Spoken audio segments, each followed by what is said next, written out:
бүгүн ошол таласта иш-чарага катышып, ошол Талас Китепкөй деген акциясына катышып атам. Өзүмдүн окуган, окуп, ушул жакшы көргөн китептеримди алып келдим. Бул мына «Война и мир», Лев Толстой. Экинчиси «Почему одни страны богатые, а другие бедные» деген. Бул дагы абдан сонун китеп. Фрэнсис Скотт Фиджеральд сонун китеп. Бул дагы бул эми художественный китеп.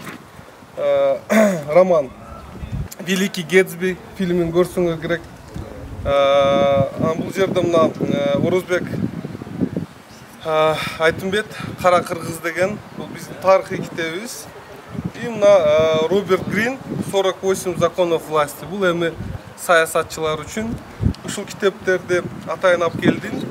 Ушул биздин балдар окуп, ушул өзүнүн кругозорун чоңойтуп, ушул китептерди сүйсүн деп атайын алып келдим.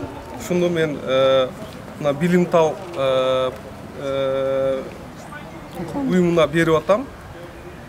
Ошол ойлойм бул жаштар окуп, ушул өздөрүнө бир жакшы бир нерселерди алат деп.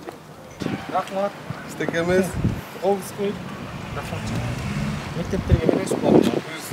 Кудай буйрса бир 600 китеп чогулуп калды. Сиз бир 10-чу депутат болушуңуз керек, 10 чакты депутат катышты.